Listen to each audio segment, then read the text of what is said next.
6 notas, ¿verdad? Solo se toman las 5 más altas que hayan tenido. Si solo hicieron 5, pues no hay problema, esas 5 son las que se toman. También después va a aparecer una columna en donde va a estar la nota del examen y luego otra en donde está la suma del promedio de las actividades más lo que obtuvieron en el examen, y esa es la nota que será publicada después en la cartelera virtual. Entonces, en este fin de semana vamos a tener eso ya publicado. Gracias, Lick. Para servirle. Bien, entonces, si no hay dudas, vamos a seguir con el desarrollo del curso. Hemos estado hablando sobre Derecho Internacional en nuestra última clase que tuvimos. Ese contenido que vimos en la última clase, en la última que tuvimos clase, ¿verdad? Porque la última realmente que estaba calendarizada no tuvimos. Luego la penúltima tuvimos una actividad de zona. Y luego la antepenúltima fue en donde empezamos a abordar el tema del derecho internacional. Entonces, solo para recordar que hemos estado hablando de que cuando estamos buscando entender qué es lo que pasa con el derecho, pues hemos dicho que ese derecho, de alguna manera, podemos verlo dentro de un territorio en particular, y eso da lugar a hablar de que, por ejemplo, aquí dentro de Guatemala tenemos un derecho, y ese derecho, una parte de ese derecho ha sido creado por la misma sociedad a través del tiempo, en la misma forma que repitió conductas y nació la convicción de comportarse así. A eso lo llamamos derecho consuetudinario, pero por otra parte también tenemos otro componente dentro de ese derecho que ha sido creado por el Estado. Estos dos componentes son nuestro derecho interno y es las relaciones que establecemos los que nos encontramos en este territorio, ¿verdad? Pero resulta que poco a poco vimos cómo la conformación de estos estados dio lugar a que estos estados inicialmente fueron los únicos sujetos que se consideraron y que fue necesario crear un derecho que regulara las relaciones entre esos estados. Y a eso es a lo que hemos llamado el derecho internacional. Entonces existen ahí dos elementos, el derecho interno y el derecho internacional. Los sujetos del derecho internacional inicialmente fueron prácticamente solamente los estados, porque este derecho fue creado para regular las relaciones que existían entre los estados. Luego hablamos entonces de que ese derecho tiene una historia, ¿verdad? Allá en la época de Roma los territorios se regulaban por el derecho romano. Durante la época del feudalismo, las normas de la religión católica fueron importantes para mantener, digamos, un medio de lograr resolver los conflictos que pudieran darse entre los diferentes territorios, y luego ya cuando está surgiendo este sistema capitalista en el que nosotros vivimos, la Iglesia Católica queda al margen de la actividad política. Y en ese contexto, entonces, poco a poco los estados, para resolver sus conflictos, van a utilizar las guerras. Las guerras son el medio para resolver los conflictos. Los estados se dan cuenta que realmente las guerras no son el mejor medio para buscar resolver un conflicto, porque estas, al final de cuentas, trae destrucción para ambas partes. Entonces, poco a poco van a empezar a surgir los tratados o convenios internacionales, y son estos prácticamente una de las principales fuentes de derecho internacional, los tratados o convenios, que son acuerdos celebrados entre por lo menos dos estados, ¿verdad? Y que lo que buscan es justamente regular las relaciones entre ellos. Entonces, en ese contexto, cuando hablamos de las fuentes del derecho, tenemos cabalmente a los convenios o tratados internacionales, y luego decíamos que a la costumbre, que esta costumbre fue construida por los estados, así como ocurrió con la sociedad, en donde nosotros poco a poco empezamos a repetir conductas y después nace en nosotros la convicción de comportarnos de igual manera. Pues lo que va a ocurrir acá es que los estados se van a relacionar, y en esa relación poco a poco van a surgir también algunas normas, y ese es el derecho, o específicamente la costumbre internacional. Esa costumbre internacional es creada, decíamos, principalmente por los estados de Europa Occidental. Estados como los de América Latina, no, ¿verdad? Porque cuando nosotros nos creamos como estados, ya llevaban varias décadas de existencia los estados de Europa Occidental, y ya esa costumbre internacional se había, diríamos, consolidado cuando nosotros surgimos como estados. Entonces, la costumbre es creada más que todo por los estados de Europa Occidental, Hablamos sobre la necesidad de ir sistematizando esa costumbre internacional y que para eso se crea la Comisión de Derecho Internacional en 1947 en el contexto de Naciones Unidas, y en ese contexto también hablamos sobre que en algún momento se habla de que este derecho internacional más que todo parece más una moral internacional que un derecho porque tiene sus limitaciones, ¿verdad? ¿Cómo puedo yo obligar a un Estado a que cumpla con aquello a lo que se ha comprometido? Bastante complicado, pero vamos a ver cómo estos elementos se van a ir solucionando. Por ahora, lo que nos queda claro es que hay dos fuentes del derecho internacional de las que hemos hablado. Una son los convenios o tratados internacionales y la otra es la costumbre. Bueno, pues hablando de esto, ahora pasamos a una tercera fuente y esta sí no la habíamos tratado en las clases anteriores. Esta fuente es la doctrina. Cuando hablamos de la doctrina, pues fundamentalmente hay dos personas que son sobresalientes en el tema del derecho internacional. Uno es Francisco Vitoria y el otro es Hugo Grocio. Vamos a hablar primero de Francisco Vitoria. Francisco Vitoria obviamente es un sacerdote, ¿verdad? Vive entre 1483 y 1546. Si queremos ubicar ese periodo en la historia, podríamos decir, ¿y qué está pasando en esta parte del mundo cuando estaba viviendo Francisco Vitoria allá en España? Pues resulta que aquí todavía no se había dado el descubrimiento de América, pasaban o faltaban todavía, ¿qué? 11 años para que se descubriera América cuando nace este sacerdote.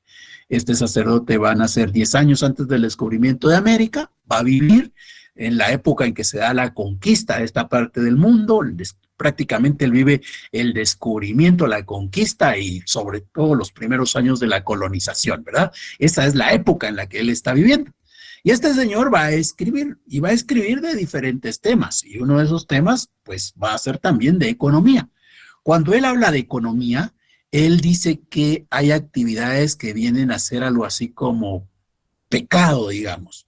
¿Y cuáles son actividades que dentro del mundo de la religión se consideran pecado? Pues todas aquellas que lo que impliquen es obtener un lucro excesivo, pues podría entenderse como un pecado. Entonces, son de los temas que él escribe. También escribe de derecho, y cuando habla de derecho se refiere a la guerra justa. ¿Y cómo entendemos una guerra justa? Pues él dice que las guerras a veces se dan porque los estados lo que andan buscando es extender sus territorios. Y él dice que una guerra que lo que ande buscando es que el estado tenga más tierra, no es una guerra justa, es una guerra injusta. Que para que la guerra sea justa, lo que debe de ocurrir es que, digamos, que ese pueblo al que vamos a enfrentarnos no respete un título, no respete un título que puede ser jurídico, por ejemplo. Entonces, si no se respeta una norma, si no se respeta un título, entonces es posible hacerle la guerra. Eso es lo que él dice en cuanto a la guerra. Entonces nos está mostrando en estas pequeñas ideas cómo es que se debiera regular el tema de la guerra entre los diferentes estados. Y en ese contexto, pues va a hablar de esos títulos que van a considerarse justos y va a hacer referencia a cómo es que se da la relación entre España y las colonias de América. Él va a centrar su atención en esa relación entre España y sus colonias.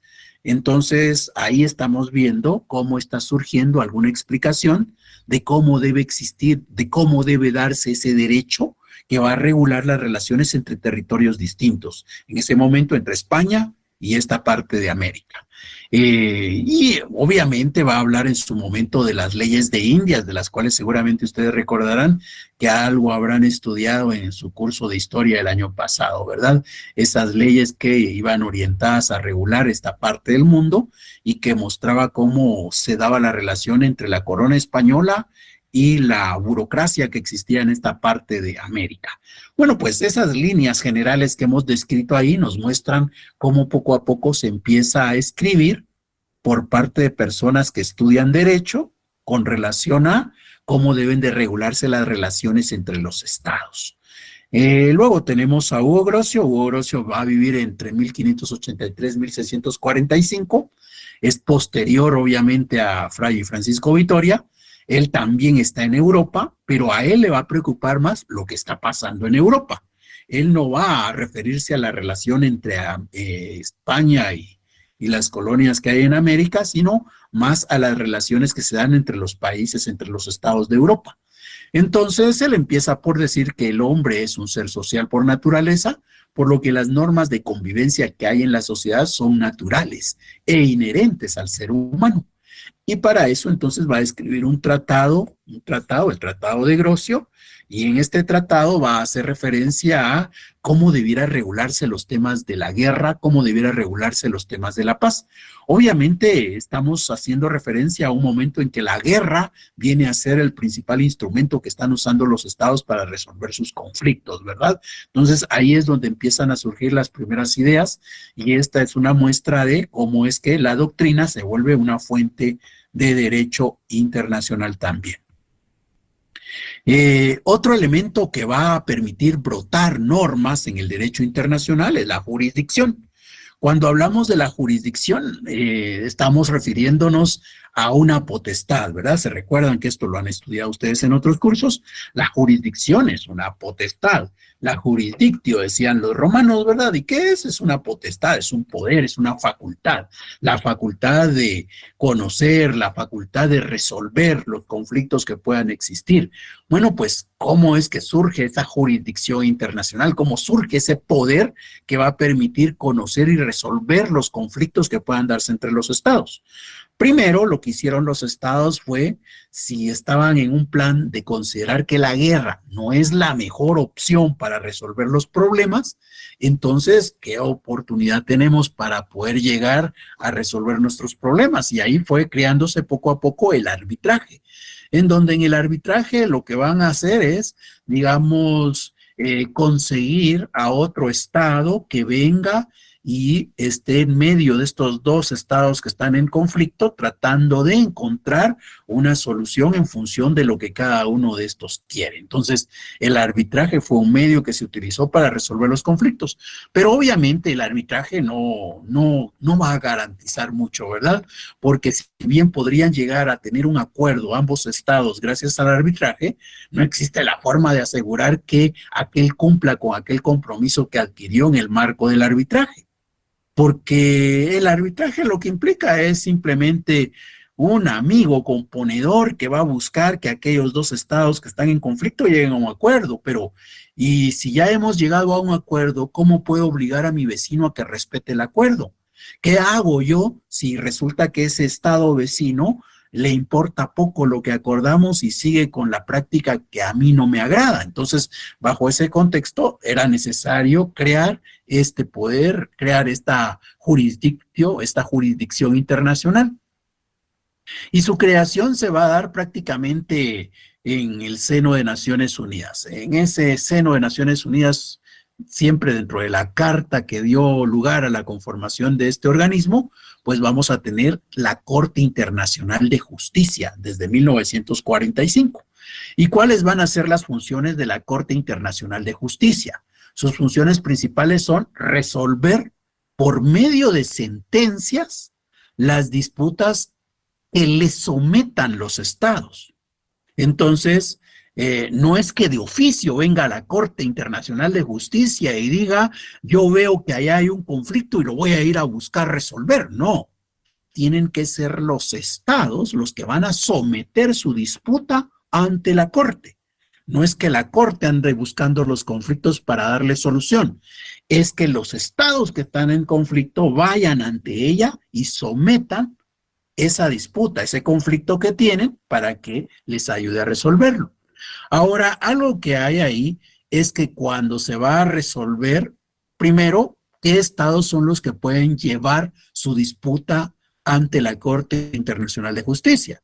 Solo los estados que forman parte de este sistema de Naciones Unidas, solo los que, digamos, forman parte de este convenio que dio lugar a la creación de la Corte Internacional de Justicia.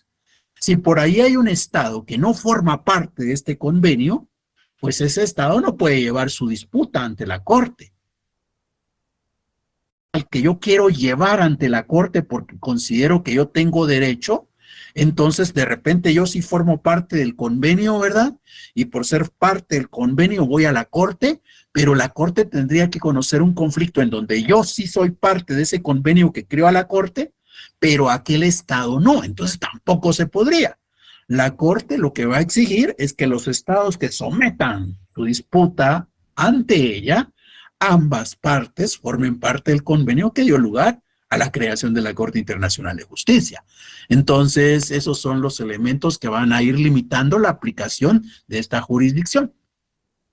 Entonces, ahí lo que tenemos son procedimientos contenciosos. Pero por el otro lado, no solamente existe ese procedimiento contencioso que ayudaría a resolver el conflicto que hay entre dos estados que en su momento hayan decidido formar parte del convenio que creó a esta Corte Internacional. También existe la posibilidad de que uno de los estados que forma parte de ese convenio pueda asistir ante la Corte a solicitar que se emita un dictamen, que se emita una opinión. Entonces, eso es lo que puede hacer la Corte Internacional de Justicia. Ahora, algo que llama la atención con relación a esta Corte Internacional de Justicia es que ésta solamente puede conocer del conflicto y resolverlo. Y cuando lo resuelve, puede emitir una sentencia. Entonces, diríamos, en otros términos, lo que tenemos ahí son juicios de conocimiento, ¿verdad? Que dan lugar a sentencias declarativas. Es decir, es un juicio en donde la Corte conoce y luego emite una sentencia en donde declara quién es el que tiene el derecho, a quién le asiste el derecho.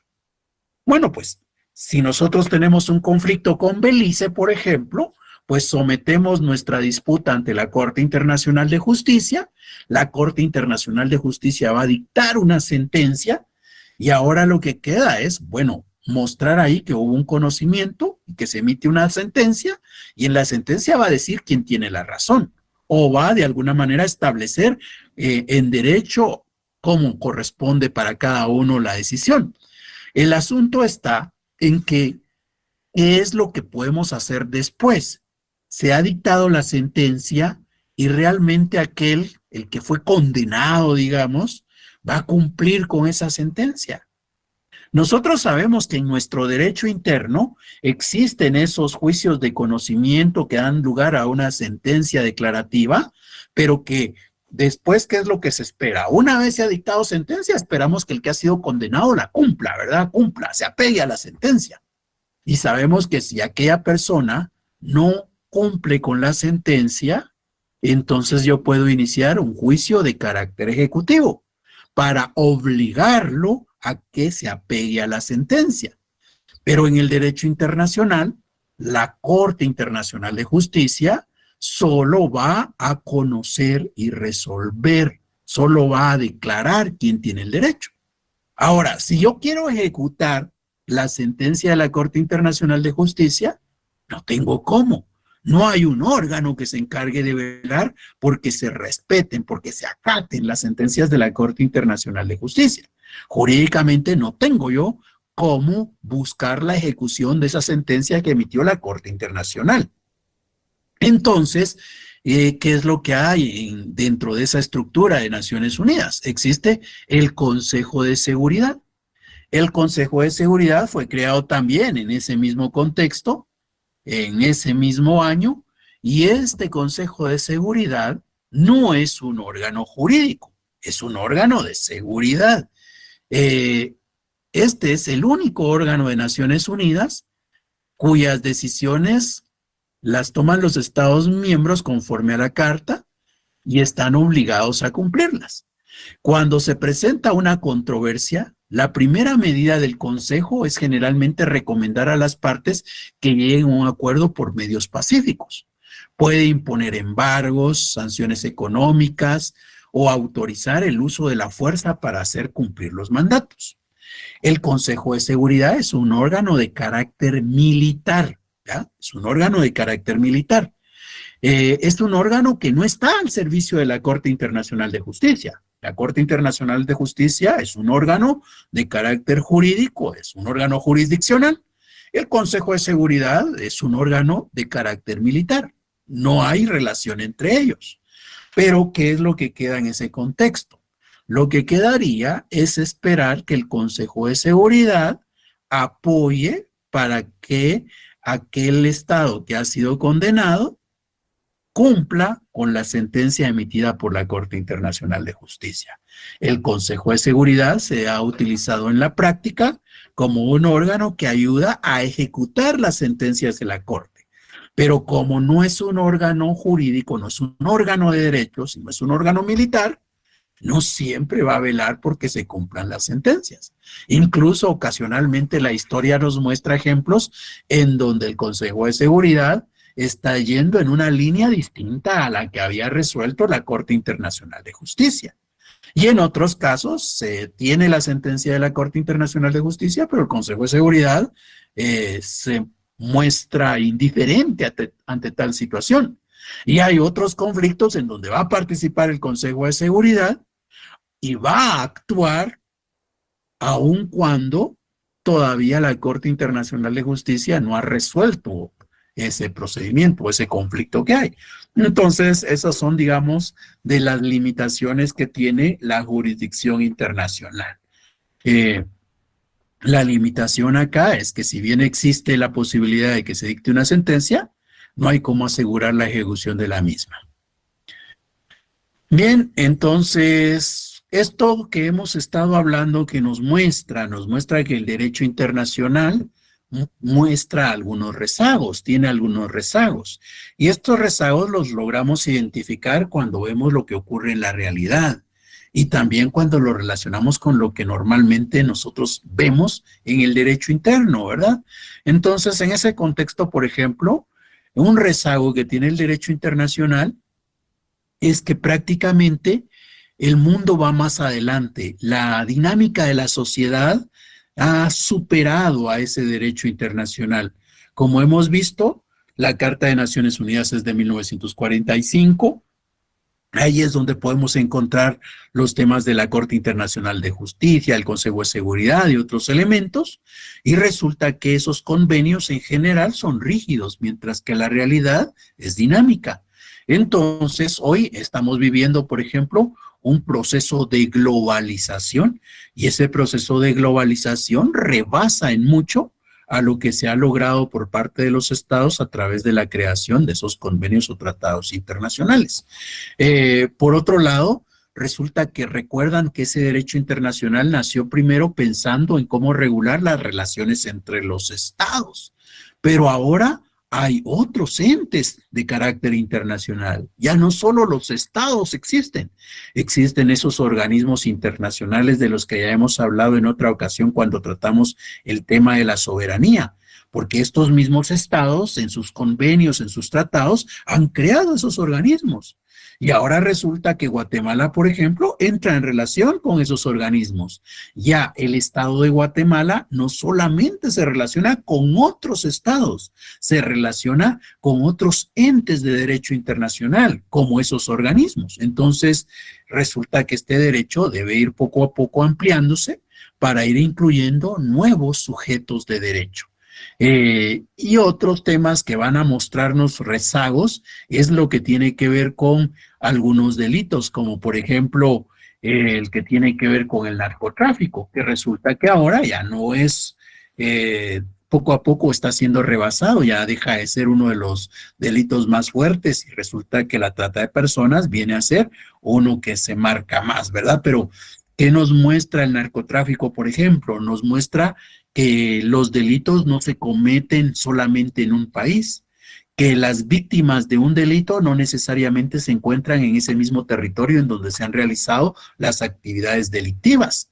Entonces, por ejemplo, pues puede darse la producción de la droga en un lugar, sabemos que luego existe un recorrido que hacer, un área que recorrer para poder llegar finalmente a un lugar en donde se va a dar el consumo. Y entonces ahí lo que nos muestra es que el crimen poco a poco se ha ido organizando.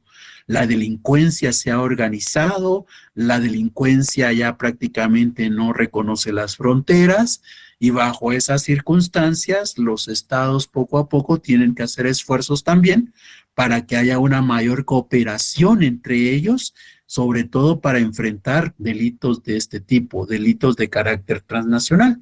Y por eso es que hay también una convención, ¿verdad? Una convención relacionada con la delincuencia organizada transnacional.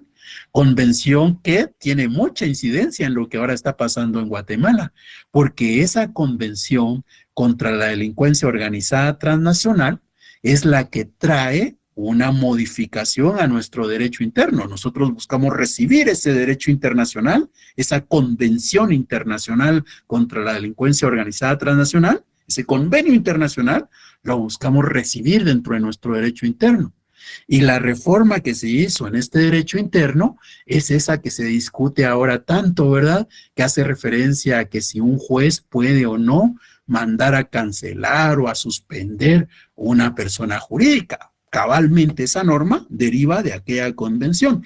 Entonces, nos muestra cómo el derecho internacional tiene que buscar la manera de ir acelerando el paso para no quedarse atrás, porque la realidad de la delincuencia va mucho más adelante que lo que los estados pueden estar previendo. Igual, por ejemplo, lo que podemos hacer referencia con los movimientos migratorios, con la movilidad social. Bueno, pues resulta que estos flujos masivos cada vez son más abundantes. Hoy nosotros estamos viviendo esa situación. Hay miles de personas que están pasando prácticamente desde Colombia y Panamá, que son trasladadas, llegan a Honduras, luego recorren Guatemala y van hacia arriba. Entonces, resulta que, ¿qué es lo que podemos hacer ahí? ¿Cómo podemos organizarnos como estados? El derecho internacional también tiene que ver en esto.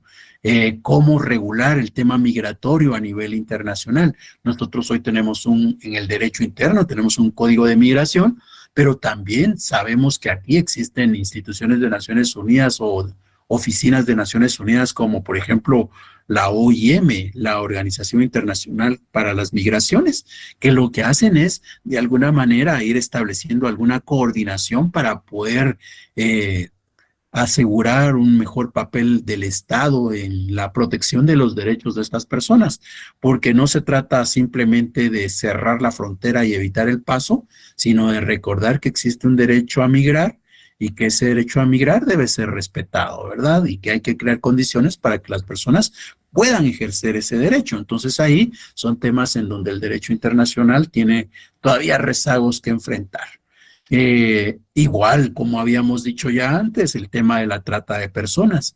Eh, Antes la trata de personas podría haberse dado en un mismo territorio. Por ejemplo, aquí en Guatemala nosotros nos damos cuenta que hay algunas personas que viven en el interior, que son jóvenes relativamente, y de repente por ahí hay un propietario de una tienda y empieza a ver cómo consigue a un chico, a una chica de aquella localidad para traerlo a trabajar a una tienda acá. Entonces ahí prácticamente muchas veces cuando esa persona está en ese lugar, como lo que ocurre en las tortillerías o en las tiendas de barrio, pues prácticamente esta persona pasa trabajando todo el día, no tiene tiempo de descanso y a veces hasta le prohíben que pueda salir a pasear o que pueda ir a visitar a su familia. Entonces todo eso lo que nos evidencia es la trata, ¿verdad? Pero esta trata ahora no se circunscribe al territorio de un estado, sino prácticamente lo que nos muestra es movimientos que se dan de un territorio a otro territorio. Y eso se da muchas veces con el uso de las tecnologías. Se sabe que en sociedades como la de nosotros, ¿verdad? Hay muchas personas desempleadas, sobre todo las personas que andan buscando su primer empleo, les va a costar más todavía lograr ubicarse.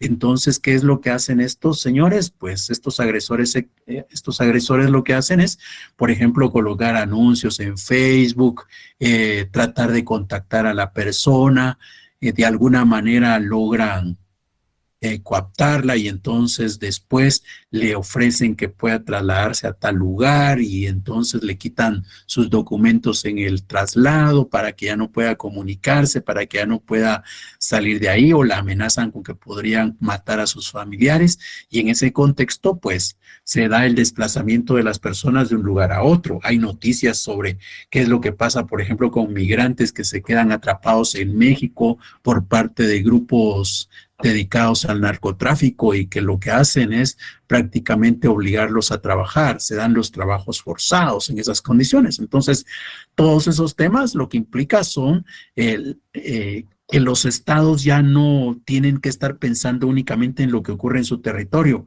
porque muchas veces lo que pasa en su territorio tiene relación con lo que está ocurriendo en otros territorios.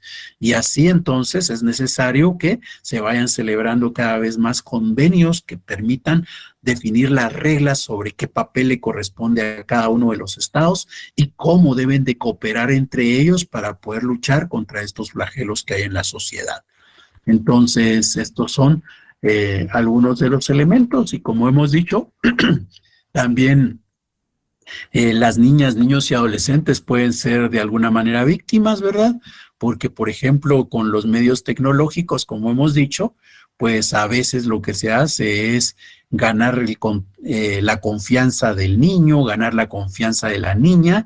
Una vez se ha ganado la confianza, empiezan a pedirle algunas imágenes, esas imágenes las reciben a través del internet y obviamente muchas veces esa persona que las recibe no se conforma con la gratificación sexual que consigue de ese abuso que ha hecho, sino que va a reunir todas esas imágenes y se las va a vender a alguien más, dando lugar así a una explotación sexual. Entonces, en ese contexto, ¿qué es lo que hay? Lo que hay es la necesidad de regular esos temas. Por ejemplo, también lo que puede ocurrir con las adopciones. Existe la posibilidad de que niños que se encuentran en una familia que vive en condición de pobreza puedan ser sustraídos y trasladados a países en donde hay familias que quieren adoptar, ¿verdad? Entonces, todo eso son temas en donde el derecho debe ir avanzando, el derecho internacional, son rezagos que ahora tiene que poco a poco va buscando cerrar. Por ejemplo, en materia informática, dado que los delitos ahora muchos se facilitan con el uso de la tecnología, pues entonces hay que crear convenios que vengan a coordinar los esfuerzos que están haciendo los estados, a definir cómo puede darse la cooperación entre los estados para poder resolver esto. Y de momento no hay un convenio internacional que haga referencia a qué se puede hacer contra la ciberdelincuencia. No hay un convenio. En Europa, los países de Europa, el Consejo de Europa empezó y creó un convenio, pero es un convenio que sirve para ellos. En el caso de los países que no forman parte de Europa, pues lo que andan buscando es ser incluidos en ese convenio, ¿verdad? Porque ofrece ventajas para poder luchar en contra de esa ciberdelincuencia. En el caso de Guatemala, por ejemplo, hemos sido invitados a formar parte de ese convenio, el convenio de Budapest, pero solo hemos sido invitados, pero para que nos acepten, ¿ya? O sea, tenemos la invitación, pero para poder llegar y ser parte, tenemos que llevar una ley de derecho interno, ¿verdad? Un derecho interno donde digamos, mire, ya dentro de nuestro derecho interno nosotros consideramos que esas conductas son delitos y están penalizadas. Entonces nos van a decir, muy bien, ya lo hemos invitado y usted ha hecho lo que toca, venga acá y ya se integra como parte de este convenio de Budapest. De momento no hemos hecho eso, ¿verdad? No hemos creado una legislación interna adecuada. Pero como dije, este es el esfuerzo que hacen los estados de Europa, el Consejo de Seguridad de Europa. Pero ¿qué es lo que se está haciendo a nivel mundial? Pues Naciones Unidas ya también empezó a formular un convenio que busca organizar a los estados para luchar contra esa ciberdelincuencia, pero todavía hace falta mucho trabajo como para llegar a tener un convenio. Entonces, esos son los rezagos que tenemos en el derecho internacional con relación a esta temática. ¿Alguna duda, alguna inquietud?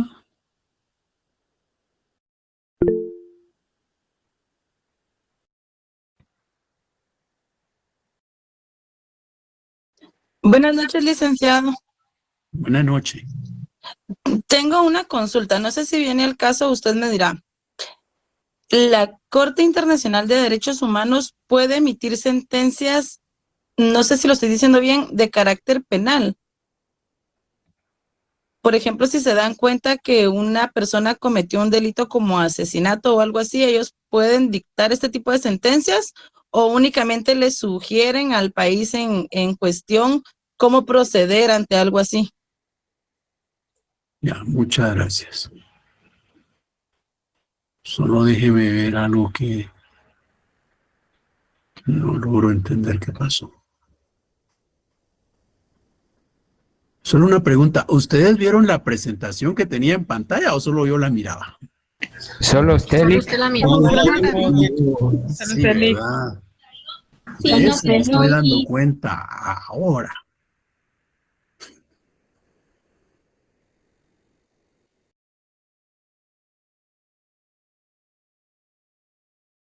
Bueno, ¿qué pasó?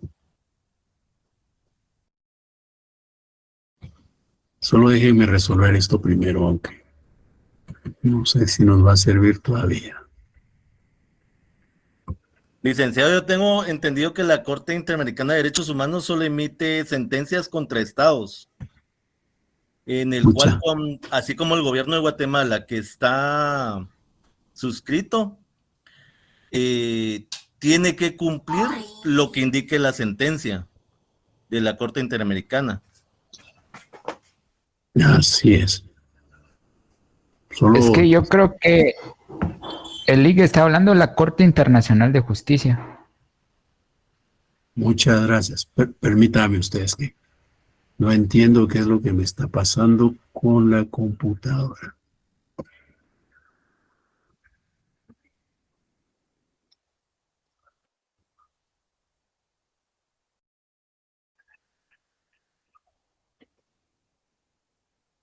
Ahora sí. No es. ¿Qué pasa?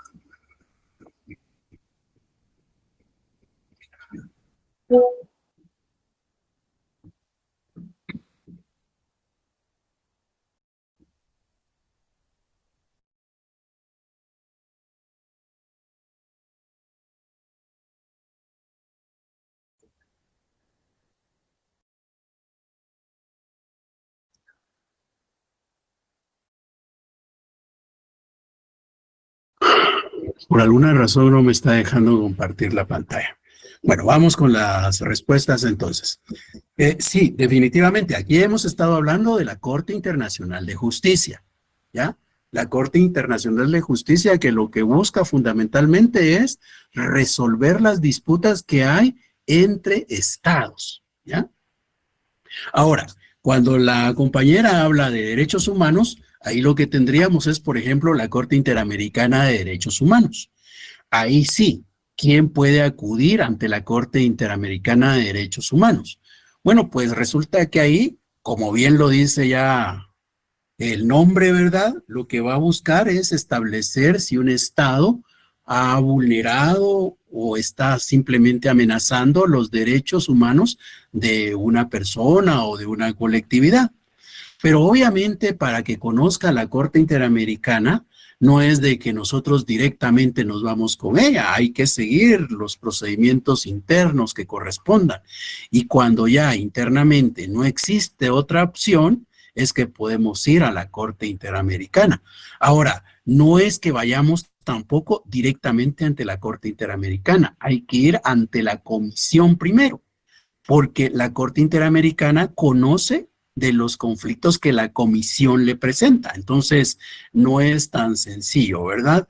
Ahora, ¿qué es lo que hace la Corte Interamericana cuando... La Corte Interamericana, más o menos igual que como explicábamos con la Corte Internacional de Justicia, pues va a cumplir fundamentalmente dos misiones, ¿verdad? Una relacionada con emitir opiniones, emitir dictámenes, es decir, tiene una función consultiva. Los estados pueden hacerle una pregunta a la Corte y la Corte les va a resolver. Por ejemplo, en algún momento Costa Rica vino e hizo una pregunta sobre si era necesario regular, por ejemplo, el matrimonio igualitario. Entonces, Viene la Corte y emite una opinión, y esa opinión, pues, es la que los estados debieran de ir observando en su regulación. Pero ahí no hay una condena, ¿verdad? Porque es una consulta la que se ha hecho.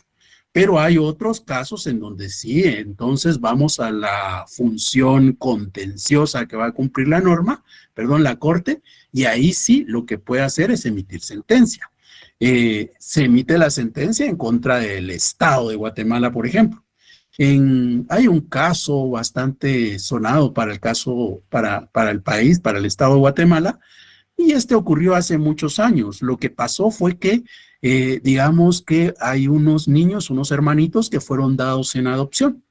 Fueron dados en adopción, pero realmente estos hermanitos fueron sustraídos. Sí tenían papá, sí tenían mamá, pero fueron algo así como que arrebatados de las manos de sus padres para luego iniciar un proceso de adopción.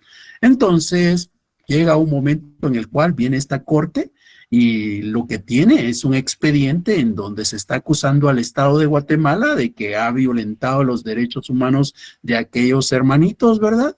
Y entonces, como eso no se logró resolver en Guatemala, llegó un momento en el cual fue necesario ir hasta la Corte Interamericana, y la Corte Interamericana condenó al Estado de Guatemala. Entonces, sí se dan condenas, pero no son en cuanto a cualquier materia, sino es en cuanto a aspectos en donde, o a situaciones en donde los estados no han cumplido con sus obligaciones en materia de derechos humanos. ¿Y qué funciones son las que tienen los estados? Pues respetar los derechos humanos, proteger a las personas cuando son vulneradas en sus derechos, o facilitar que las personas puedan realizar sus derechos. Entonces, en ese contexto es que se habla de la Corte Interamericana. Insisto, lo de derechos humanos es específico para derechos humanos, por eso el nombre. La que nos referimos nosotros es la Corte Internacional de Justicia. Gracias, licenciado. Sí, por eso hacía la salvedad, que no estaba segura si venía al caso o no, porque es diferente a lo que usted nos expuso hoy, pero desde hace mucho tiempo tenía esa duda de saber si la Corte Interamericana de Derechos Humanos podía dar una sentencia penal. Por ejemplo, alguien mata a alguien y el Estado no lo juzga, no ayuda, entorpece el proceso, al final lo deja libre y se lleva el caso a la Corte Interamericana con todo el proceso que tiene que suscitarse para que llegue. Entonces ahí me daba la duda si la Corte podía dar una sentencia o decirle al Estado, mire, usted hizo todo mal, esta persona realmente cometió un delito, tienen que darle una pena. Por eso me surgía la duda. Ya. Gracias. Muchas gracias.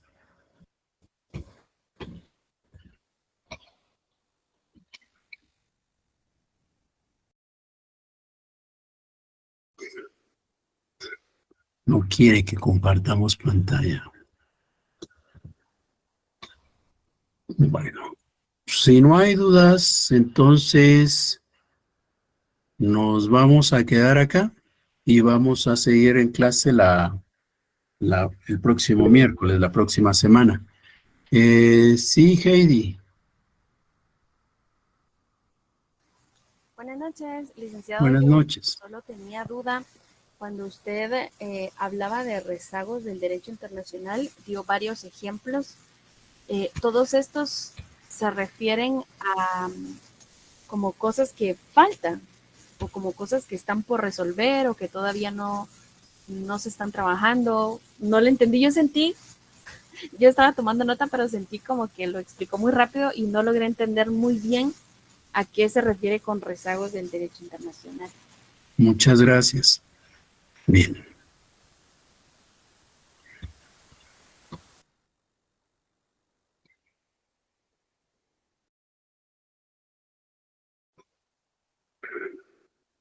Bueno, pues cuando hablábamos de los rezagos, la palabra rezago quiere decir que hay un retraso, ¿verdad? Que hay algo que no va al mismo ritmo que otra cosa. En ese contexto es que nos estuvimos refiriendo.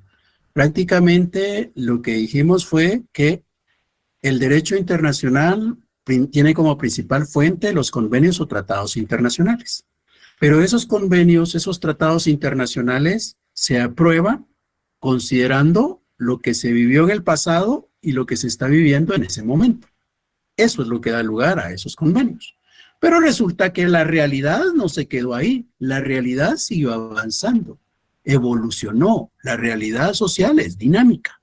Entonces resulta que esa dinámica social hoy ha rebasado a ese derecho internacional. El derecho internacional, digamos, todavía no ha logrado ir a regular estos temas que ya se están dando en el mundo. Por ejemplo, el caso que dábamos en la parte final cuando hablábamos de la ciberdelincuencia. Existe la ciberseguridad y obviamente existe la ciberseguridad porque por el otro lado existe la ciberdelincuencia. Esa ciberdelincuencia que tiene que ver con que viene y ataca a los programas, al software que se pueda tener, o ataca a los equipos, o ataca la información que pueda tenerse en los dispositivos. Por ahí, por ejemplo, hay en las noticias que alguien logró hackear una base de datos de ADN y que está vendiendo esos perfiles genéticos en la deep web, entonces en el internet oscuro, ¿verdad? Entonces, el asunto está en que eso ha ido evolucionando y el Estado todavía no ha creado normas para poder regular esa realidad. Y no solo un Estado, sino todos en general, porque estos delitos, o todavía no delitos, porque en muchos casos todavía no se consideran delitos, pero sí son prácticas que son perjudiciales para la sociedad. Bueno, pues resulta que esas conductas se están dando hoy, pero el derecho todavía no las está incluyendo como delitos. Entonces, ¿qué es lo que hay que hacer? Hay que desarrollar esos convenios internacionales para que logren considerar esta nueva realidad. Decíamos, la delincuencia organizada, por ejemplo, es la consecuencia de que los sistemas económicos se han globalizado, es consecuencia de que ahora es fácil trasladarse de un lugar a otro, hay facilidad para los vuelos, también existen facilidades para hacer transacciones financieras en el ámbito internacional. Por ejemplo, también sabemos que existen hasta los bitcoins, por ejemplo, que son un medio que funciona como el dinero. Entonces, ¿qué normas tenemos para regular las operaciones que de alguna manera impliquen que alguien se va a beneficiar por hacer algo ilícito y estar recibiendo bitcoins, por ejemplo?